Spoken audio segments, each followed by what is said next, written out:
Hello नमस्कार जैन साथियों। तो कैसे हैं आप लोग? उम्मीद करता हूँ अच्छे होंगे, मस्त होंगे, स्वस्थ होंगे, बिंदास होंगे और बहुत ही बेहतरीन होंगे। तो जैसा कि आप लोगों को पता है कि आप लोग का एग्जाम हो रहा है, तो आपके एग्जाम की तैयारी बहुत ही अच्छे से और बहुत ही मस्त तरीके से चल रही होगी। तो आइए, स्वागत है हमारे आज के बहुत ही शानदार वीडियो में, जिसमें आज हम लोग बात करने वाले हैं यहाँ पे पॉलिटिकल साइंस का जो बीए थर्ड सेमेस्टर का एग्जाम हुआ है वो किस प्रकार का क्वेश्चन पेपर आता है। यहाँ पर आप देख भी सकते हैं कि ये 2026 का एग्जामिनेशन है। तो यहाँ पे आप देख सकते हैं कि किस प्रकार से आते हैं क्वेश्चन, और ये मेजर का क्वेश्चन पेपर है। आपको एक बात बताना है कि ये पेपर कैसा आता है, किस प्रकार का क्वेश्चन आता है, आपको ये एक तरह से देखा जाएगा। और ये एग्जाम का क्वेश्चन पेपर, ये नहीं कि ये मॉडल पेपर है। ठीक है, तो वीडियो के अंत तक बने रहिए। हम लोग स्टेप बाय स्टेप हर एक बात पे चर्चा करने वाले हैं। तो वीडियो को स्टार्ट करने से पहले आप लोग से विनम्र निवेदन है कि यदि आप चैनल पर नए हैं तो चैनल को सब्सक्राइब कर दीजिए, साथ में बेल आइकन को प्रेस करना ना भूलिएगा, ताकि कोई भी नोटिफिकेशन मतलब कि इस तरह से रिलेटेड कोई भी वीडियो अपलोड हो उसका नोटिफिकेशन सबसे पहले आप तक पहुंचे। और इस वीडियो को अपने उस दोस्त भाई बहन के साथ शेयर करना ना भूलिएगा जो कि अभी एग्जाम की तैयारी कर रहे हैं, बहुत ही डरे और सहमे हुए हैं कि किस तरह का क्वेश्चन पेपर आता है, बैक लग जाता है या इस तरह की कुछ भी समस्या है। देखने के बाद आपको अंदाजा लग जाएगा कि आपका ऐसा कुछ भी नहीं होगा। ठीक है, तो फिर चलिए, और वीडियो कैसी लगी कमेंट में लास्ट में आप जरूर अपना ओपिनियन देकर जाइएगा। ठीक है, तो आइए फिर शुरू करते हैं आज की वीडियो। जैसे कि यहाँ पे रहा हमारा जो है कि क्वेश्चन पेपर, सबसे पहले यहाँ पे आप रोल नंबर भरेंगे। दूसरी बात, यहाँ पे आपका पेपर कोड दिया हुआ है। और तीसरी बात, यहाँ पे आप देख सकते हैं कि ये बीए तृतीय सेमेस्टर परीक्षा 2026 का दिया हुआ है। ठीक है, और ये राजनीति विज्ञान का क्वेश्चन पेपर है। आपको आगे दिखाते हुए चलते हैं। तो यहाँ पर आप देख सकते हैं कि ये सब सारी चीजें दी गई पॉलिटिकल साइंस मेजर पेपर। और ये जो पेपर का नेम है वो है पॉलिटिकल प्रोसेस इन इंडिया। मतलब कि जो पेपर नाम होता है, जो प्रश्न पत्र का नाम होता है वो यही है कि पॉलिटिकल प्रोसेस इन इंडिया। और ये पूरे 2 घंटे का होता है और ये लिखित परीक्षा होती है। इसमें आपको पूरे के पूरे 75 मार्क्स मिलने वाले हैं। ठीक है, इसके अनुसार यहाँ पे कुछ निर्देश दिए गए हैं। निर्देशों पर एक बार नजर डालते हैं और आगे बढ़ते हैं। तो यहाँ पे निर्देश दिया गया है कि दिए गए निर्देशानुसार समस्त खंडों से प्रश्नों के उत्तर दीजिए। मतलब जितने भी आपको खंड दिए गए हैं उन सभी से आपको प्रश्नों के उत्तर देने हैं। ठीक है, आगे चलते हैं। यहाँ पे जैसे कि आपका आता है जो कि पहला ही खंड आता है सेक्शन अ। इसमें अति लघुत्तरी प्रश्न होते हैं, मतलब very short type answer type question होते हैं।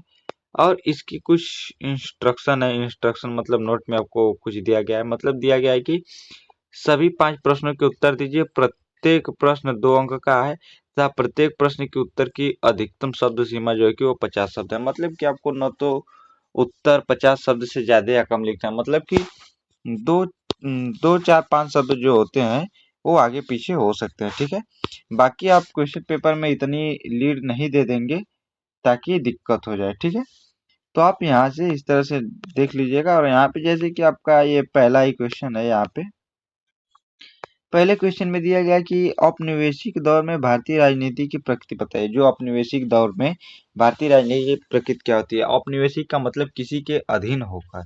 जैसे कि जब भारत अंग्रेजों का गुलाम था तो वो एक औपनिवेश था। ठीक है, तो यहाँ पर उस दौर में भारत की राजनीति की प्रकृति क्या थी उसको बताना है।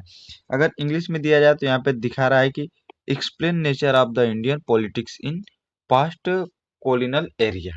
ठीक है, उसके बाद यहाँ पे आपके सामने एक आता है दूसरा क्वेश्चन। दूसरा क्वेश्चन क्या है? यहाँ पे दूसरा क्वेश्चन है कि जनवादी लोकतांत्रिक दल की प्रकृति क्या है। मतलब जो जनवादी लोकतांत्रिक दल है उसकी प्रकृति क्या है। अगर देखा जाए तो इसमें लिखा है what is nature of the People's Democratic Party. ठीक है, मतलब कि इसका राजनीतिक लोकतंत्र। ठीक है, आगे बढ़ते हैं। क्वेश्चन नंबर सी की तरफ है। तो यहाँ पे क्वेश्चन नंबर सी है कि ग्राम सभा से क्या आशा है। जो ग्राम सभा है उससे आपका क्या आशा है। What is the meant by gram sabha. ठीक है, क्वेश्चन डी इसमें है कि पृथकता की राजनीति बताइए। जो पृथकता है मतलब जो अलगाव, उसकी क्या राजनीति है उसको आपको समझाना है। Explain politics of the sessions. ठीक है, आगे यहाँ पे क्वेश्चन नंबर ई दिया गया आपके सामने कि सकारात्मक कार्यवाही क्या है। जो what is the affirmative actions. मतलब जो सकारात्मक कार्यवाही, जो भी कार्यवाहियां होती है आपके ऊपर किसी भी चीज को दमन करने के लिए या दबाने के लिए, वो सकारात्मक कार्यवाही क्या है इसके बारे में आपको बताना है। ठीक है, अब आगे बढ़ते हैं, इसी में यहाँ पे आपको देख रहे होंगे कि ये जो है कि सेक्शन भी दिया हुआ, मतलब खंड ब दिया है। इसमें लघुत्तरी प्रश्न होते हैं, मतलब कि शॉर्ट आंसर टाइप क्वेश्चन होते हैं।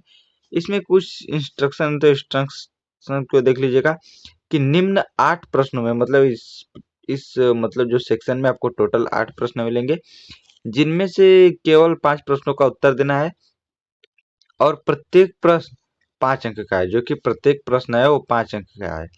और प्रत्येक प्रश्न के उत्तर की अधिकतम सीमा 100 शब्द है। तो मतलब कि आपको जो उत्तर देना है उस शब्द की अधिकतम सीमा 100 शब्द है। तो आप इसमें से मतलब कि 100 शब्द का दिया हुआ है, 110 शब्द तक हो गया या 95 शब्द हो गया, इसके लगभग आप लिख सकते हैं। यहाँ पे मतलब जैसे कि ये आपको दे दिया गया कॉपी, तो आप यहाँ पर लिखते हुए गिनेंगे तो नहीं ना कि इसमें कितना शब्द हुआ, कितना 100 शब्द हुआ कि नहीं हुआ। मतलब कि आप एक बना लीजिए कि एक लाइन जो यहाँ पे लिख रहे हैं इसमें कितने शब्द लिख रहे हैं। अगर नॉर्मली आप एक लाइन में 5 या 6 शब्द लिख रहे हैं तो उसका रेशियो निकाल लीजिए। अगर 5 शब्द लिख रहे हैं तो लगभग 20 लाइन लिख दीजिए। अगर आपका सेंटेंस पूरा नहीं होता है, मतलब कि 19वीं लाइन में ही समाप्त हो जा रहा है, तो आप यहाँ लिख दीजिए। नहीं तो अगर आपको दिक्कत आ रही है तो आप 21वीं लाइन में बढ़ाकर लिख सकते हैं, ऐसी कोई रिक्वायरमेंट नहीं है, ठीक है। तो यहाँ पर आप इस तरह से दे सकते हैं आंसर, ठीक है। आगे बढ़ते हैं, यहाँ पे देखते हैं अगले साइड पे। यहाँ पे इसका पहला ही क्वेश्चन है कि सामाजिक सामाजिक कारकों का भारतीय लोकतंत्र पर क्या प्रभाव है। जो सामाजिक कारक है उनका भारतीय लोकतंत्र पे क्या प्रभाव है, उसको आपको बताना है।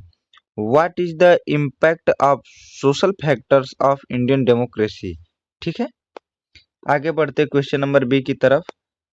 गठबंधन सरकार बनाने की परिस्थिति क्या है, मतलब कि जो भी सरकारें गठबंधन बनाती हैं उनकी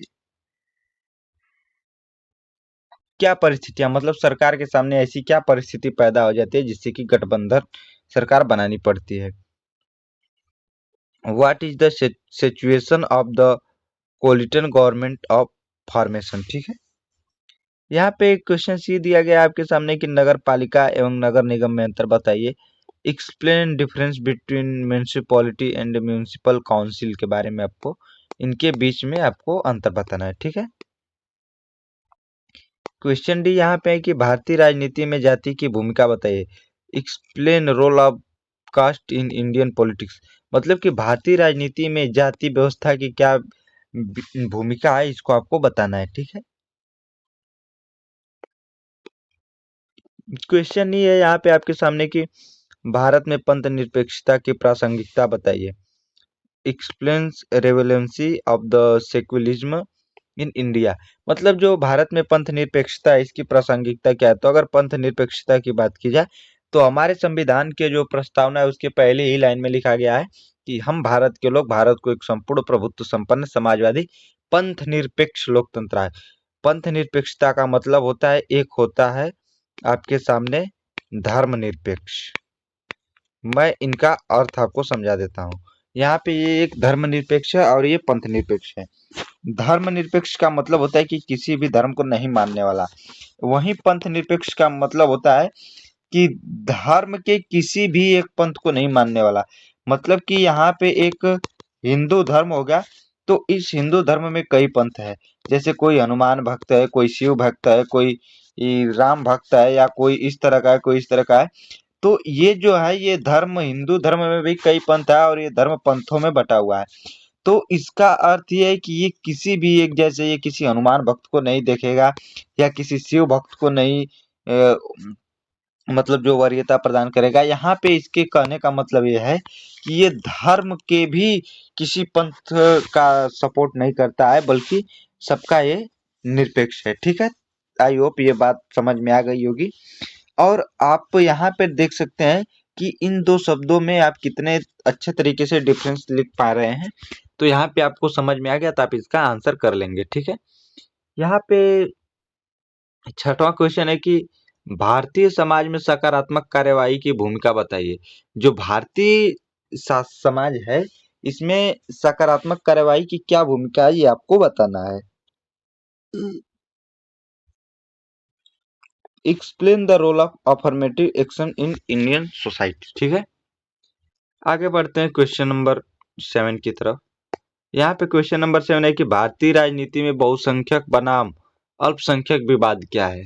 जो भारतीय राजनीति है इसमें बहुसंख्यक बनाम अल्पसंख्यक, बहुसंख्यक जैसे कि आपको शब्द सुन के ही पता चल गया कि बहुसंख्यक जिसमें जिसकी संख्या ज्यादा हो, और अल्पसंख्यक का मतलब कम संख्या वाला। हालांकि ये भारत के संविधान में कहीं भी बल बहुसंख्यक या अल्पसंख्यक की परिभाषा नहीं दी गई है। सुप्रीम कोर्ट इन्हें कुछ आधार मतलब कुछ बेस मानकर इनको अल्पसंख्यक और बहुसंख्यक मानता है। जैसे कि पहला आधार एक तो हो गया भाषा हो गया, दूसरा आधार जो हो गया इनका धर्म हो गया। ये कुछ ऐसे आधार हैं जिनको मानकर सुप्रीम कोर्ट ने इनको बहुसंख्यक और अल्पसंख्यक कहा है, और इसके अनुसार इन लोगों को सुविधाएं और आरक्षण का प्रावधान किया जाता है। ठीक है। What is the majority and minority dispute in Indian politics, इसके बारे में आपको बताना है। ठीक है।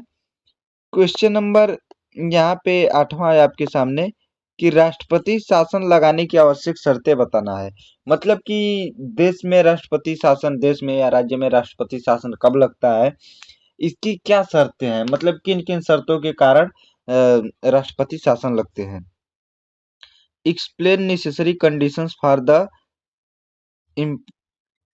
Imposition of presidents rule. ठीक है। अब आगे बढ़ते हैं यहाँ पे भाग सी की तरफ। ठीक है। यहाँ पे देखिए हमारे सामने खंड स मतलब सेक्शन सी, जिसमें दीर्घ उत्तरीय प्रश्न होते हैं।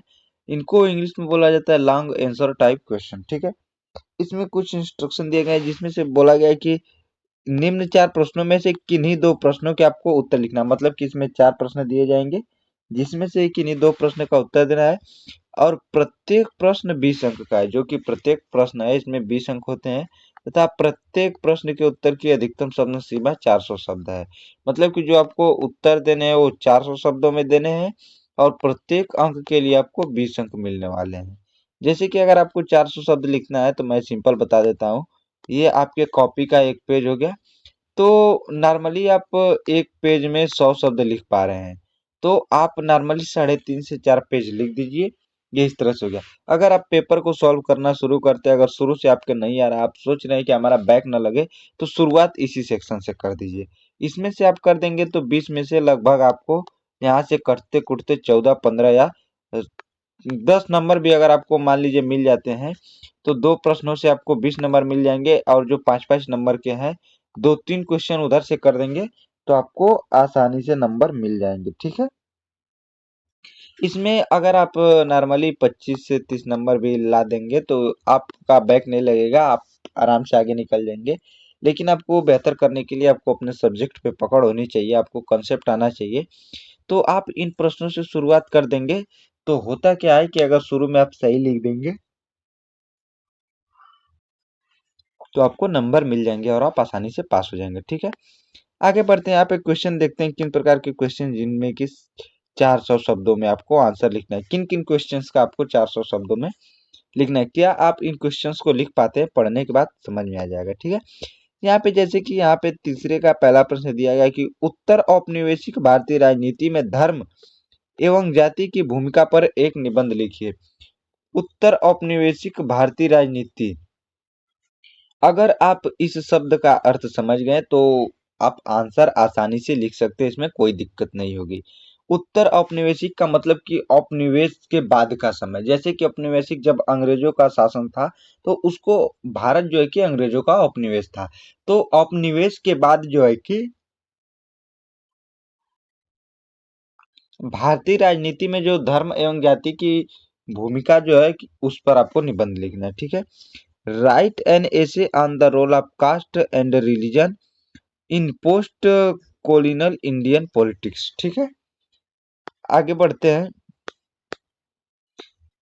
तीसरा के बी की तरफ की बी वाले प्रश्न में क्या बोला गया, तो यहाँ पे बी प्रश्न है इसका कि भारत में पृथकतावादी आंदोलनों के कौन कौन से कारक है, इनका वर्णन करना है।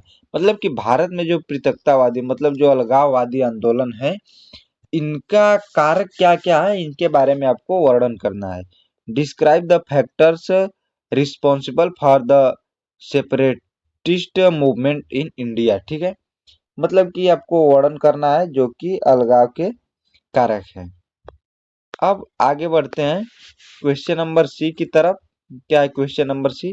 तो क्वेश्चन नंबर सी जो है इसमें दिया गया है कि भारत में आरक्षण की नीति सामाजिक न्याय सुनिश्चित करने की नीति रही है। तर्क दीजिए। भारत में जो आरक्षण की नीति रही है वो सामाजिक न्याय सुनिश्चित करने की नीति रही है। मतलब कि आरक्षण से सामाजिक न्याय कैसे मिल पाता है, इस पे आपको तर्क देना है। मतलब आपको अपने विचार प्रस्तुत करने हैं कि आरक्षण से सामाजिक न्याय कैसे होता है। The policy of reservation in India has been a policy in ensure social justice give arguments.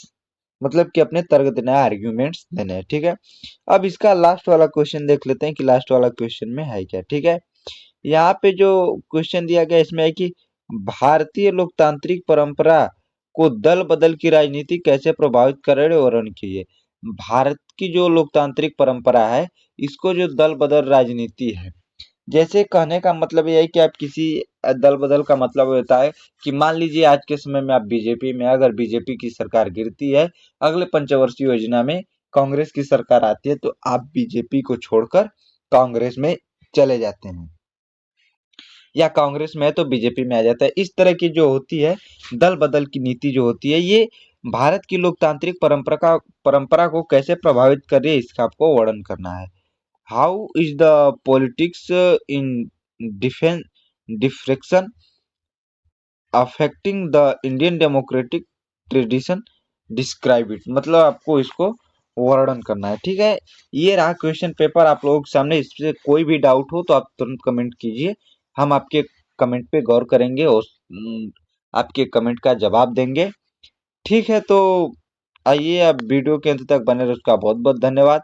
अगर अभी तक आपने चैनल को सब्सक्राइब नहीं किया तो चैनल को सब्सक्राइब कर दीजिए, साथ में बेल आइकन को दबाना ना भूलिएगा, ताकि इस तरह का कोई भी वीडियो अपलोड हो उसका नोटिफिकेशन सबसे पहले आप तक पहुंचे।